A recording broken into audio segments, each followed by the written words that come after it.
Hello and welcome back. Today I'm going to be making some adaptive clothing for a very special little boy.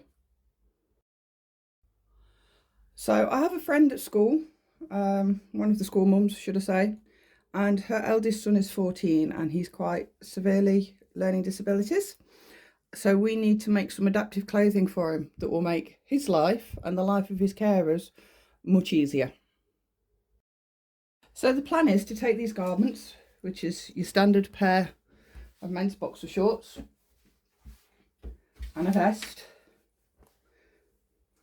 We will be stitching these two garments together, but also up the back of this garment we will be incorporating a zip. I know the zip's a bit too long, I'll need to trim it to size, but I'll be incorporating a zip so there's easy access to help him with changing. This young man is in incontinence nappies. He has got severe learning disabilities, and the idea will be that he's got undergarments that are comfortable for him to wear and that cannot be whipped off in an instant. So the first thing I need to do is mark roughly where I want to stitch the waistband onto this vest. Okay, so I have got photos of the young man wearing similar clothing from these sets, and the length of this vest comes round sort of midway, halfway down. So I want to give him that feel of like he's wearing a normal vest and underpants, whilst obviously it being combined into one garment. I need to consider obviously the width of his body. It's not been possible to measure him as you would a normal person or a normal child. He's not still very often, it's difficult for mum to take measurements. So I'm roughly doing this by eye. This is a prototype garment, okay, that I'm making here. So what I'll do is I'll put this prototype together. I will give it to mum. Mum will try it on the young man. If it fits, great. We know where we stand with the next lot, and I will make a series of them. If there's adjustments to be needed to be made, then we'll make those adjustments. So as I say, I've got to think about obviously his body width, though he is quite slender. When he wears these normally, it looks like the end of the vest comes to about here. So I'm going to mark where this waistband comes.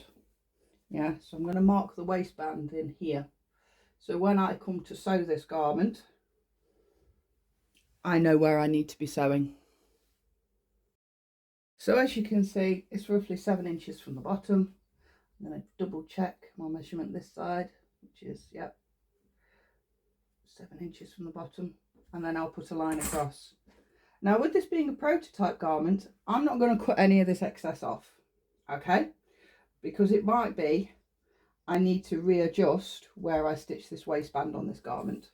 It might need to come higher, it might need to come lower. There's not going to be much variation in it, but we need to know roughly what we're working with. I'm going to mark it across the back as well.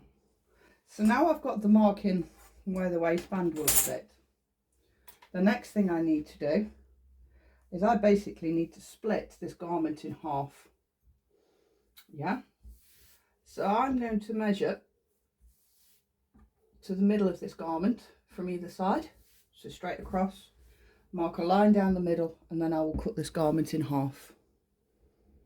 So where's my trusty tape measure? It is. Everything's been flying around in here today. I am so clumsy, so apologies. Now I've put my piece of chalk down somewhere. Give me a minute. So the middle of this garment, the garment is approximately 26.5 centimetres wide here. So half of 26.5 is 23.25. Not 23.25, 13.25. There we go. And then I will do the same, working my way up the garment, and then I'll put a line straight down the middle. Now I've got this marked out, I'm just going to cut straight up the back of this line here. Very simple.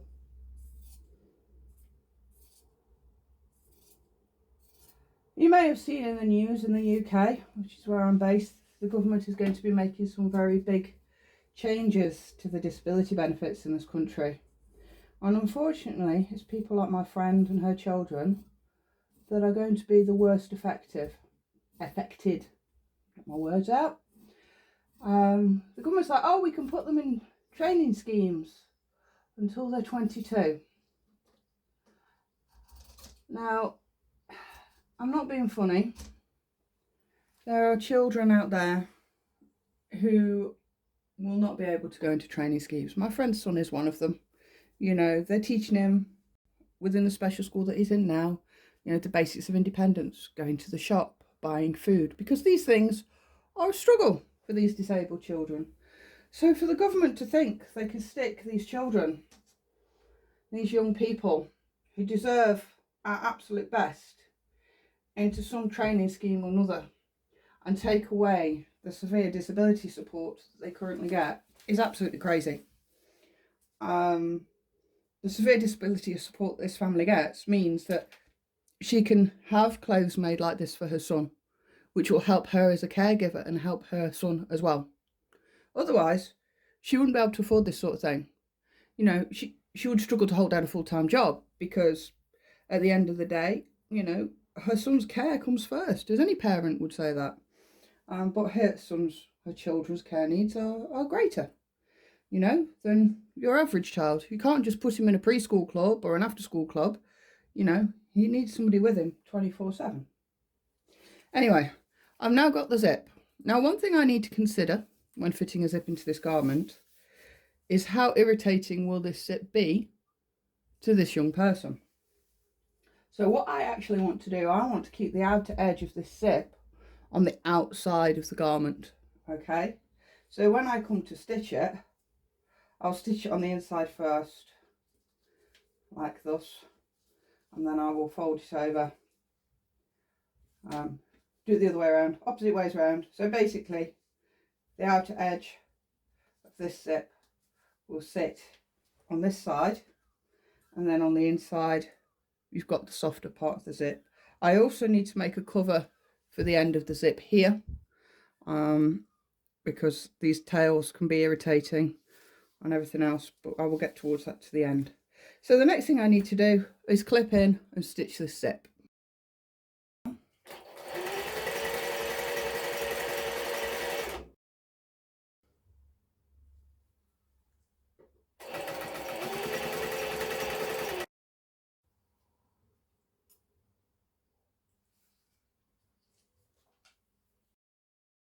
So now I've inserted the zip, one of the things I need to address is the neckline here and why the zip comes to the top. Again, it's another point of irritation. Also, because of how this zip is made, this side is slightly out of line with the other side. I've trimmed this side down to be able to fold the zip end over. What I'm going to do, I'm going to find some other material to make an edging with and a flap for over the zip. When I do, let's say this is a prototype, so when I come to create the main garments for this little boy, I will actually have some spare vests, so I can make this top piece out of the spare vest. But unfortunately at the moment, I'm going to have to find some fabric that I've got floating around to do the job. So as you can see, I've put a soft piece of fabric around the collar of the neck where it's going to come into contact with the skin so that the zip doesn't irritate too much. So now I need to move on and focus on the shorts. So looking at the shorts, they're a nice lightweight cotton. I do need to stitch the fly area together. As I say, this little boy, he wears incontinence pads, so he doesn't need a fly on his boxer shorts.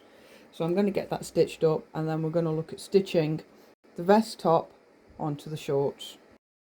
So now I've done the boxer shorts, I need to pin these two items together ready to sew. So the first thing I'm going to do is I'm going to flip this vest over, yeah, because this is the centre part of the vest at the back, and then I'm going to do the same with the boxer shorts. Okay, so as you can see, this will be about the centre of the boxer shorts. It's got these panels down either side where the gusset is. So I'm going to unzip the vest. I'm going to lay this out quite flat. When I come to pin these together, I do need to take into consideration the stretch for the waist of the boxer shorts and the stretch that's in the fabric for this vest. So when I come to sew it, you know, we don't want it to be completely out of line because of the stretch within the two garments. So the zip will obviously fall to the centre, which is roughly here. Yeah, and I'm going to put a pin in here so I can keep it on this line that I made earlier.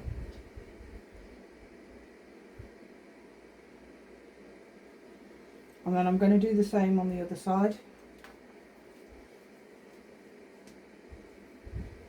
So where's my line gone? The line's worn off a little bit. I want to do the same on this side and pin it on the line. And then I'm just going to go around and pin this in place. So as I'm sewing, I can see the yellow line here. I don't think you guys can very well, but I'm keeping the top of the waistband lined up with the yellow line, and I'm also trying not to stretch either of the fabrics too much.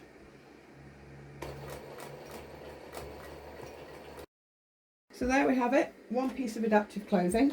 Now the vest is obviously over the boxer shorts at the minute. There's lots of stretch in this vest. There's lots of stretch in the waist for ease of getting on and off. We have the zip up the back, so obviously you'll zip that down to put the garment on, and then zip it back up again. It'll also aid with the access for changing of incontinence pads, etc. If you have any questions, please leave them in the comments. I do read all my comments and answer where appropriate. Okay, so yeah, hope you've enjoyed watching this one, and I'll see you again soon. If you like this video, please like, share and subscribe, and I'll see you again soon.